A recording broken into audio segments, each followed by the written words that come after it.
moving to Australia from Devon in the UK 11 years ago.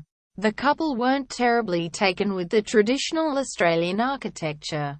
Wood walked the dogs past this house for 5 years and looked at it and longed for it, and when we realized it was on the market we were fortunate enough to get it. But we had fallen in love with it before we had even walked through the door.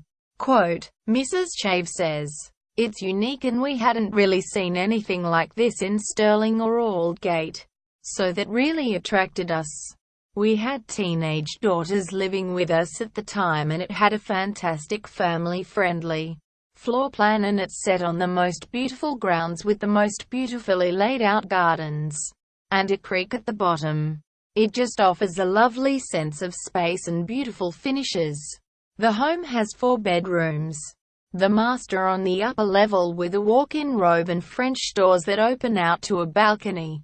It also has multiple indoor and outdoor entertainment areas and, being set over 2 titles, has space for the addition of a granny flat, a separate home for elderly relatives or teenagers." Mrs. Chave says. She says the location, close to Stirling East Primary School, is second to none. It's about a 10-minute walk into Stirling Village, which is a nice safe walk-in. There are lots of lovely dog walks around and is a perfect spot and such a beautiful part of Adelaide to live in. We plan to stay in the hills when we move on.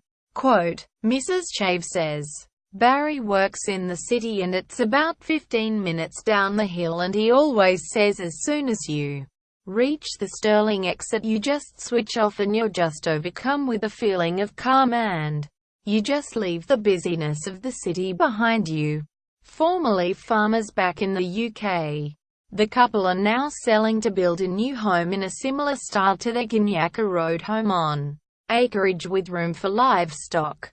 17 Kanyaka Rd, Aldgate. Contact agent for price.Agent, Harcourts Adelaide Hills, PHA 391-3133, Sharon Reeves 0417 084 333. Originally published as Luxe, living under the Tuscan Sue.